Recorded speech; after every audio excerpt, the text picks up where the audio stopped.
Welcome. This is part one of three for EdPuzzles to accomplish reading Through the Tunnel by Doris Lessing.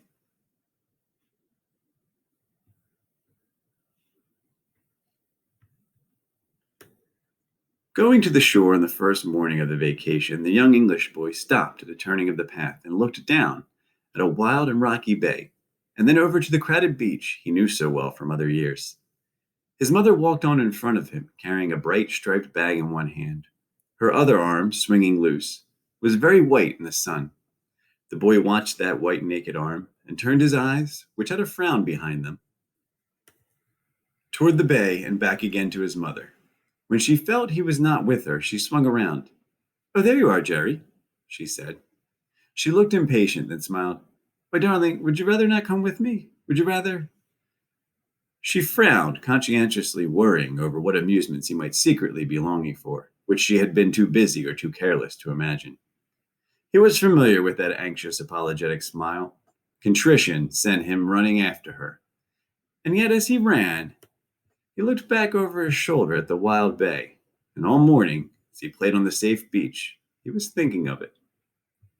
Next morning, when it was time for the routine of swimming and sunbathing, his mother said, "Are you tired of the usual beach, Jerry? Would you like to go somewhere else?" "Oh, no," he said quickly, smiling at her out of that unfailing impulsive contrition, a sort of chivalry. Yet walking down the path with her, he blurted out, "I'd like to go have a look at those rocks down there." She gave the idea her attention. It was a wild-looking place, and there was no one there, but she said, "Of course, Jerry. When you've had enough, come to the big beach, or just go straight back to the villa if you like." She walked away, that bare arm now slightly reddened from yesterday's sun swinging, and he almost ran after her, feeling it unbearable that she should go by herself. But he did not.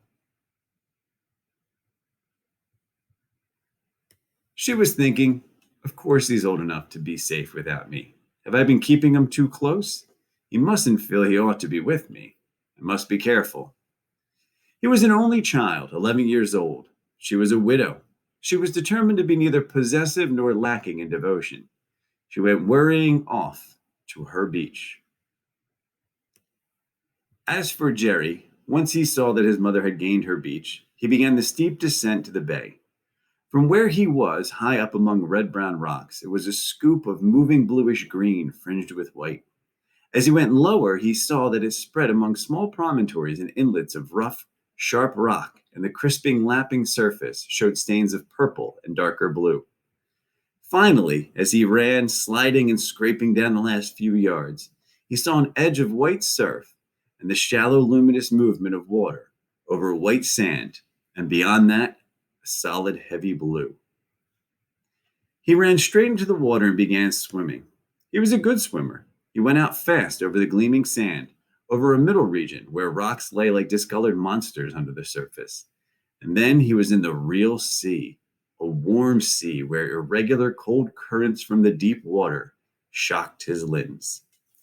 All right, so this young boy, Jerry, he's 11. He's on vacation with his mother. They go to the same beach every year, it says. And the first day, he's looking at these rocks in this other bay that's on the way to the safe beach where the all the families are. And she says, "Would you like to go there?" And he says, "No." And then he's thinking about it all day, though. And the next day, she says again, "Would you like to go?" And he goes, "I'd like to go have a look."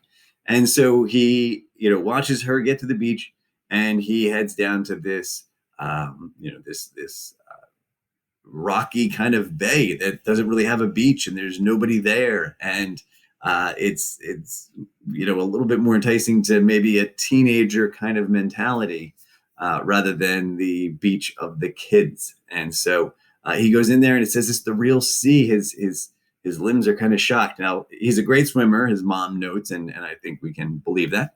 And but he's there by himself in this new land, in this new area, and there's nobody there. And let's see what happens with Jerry in this new area that he's exploring.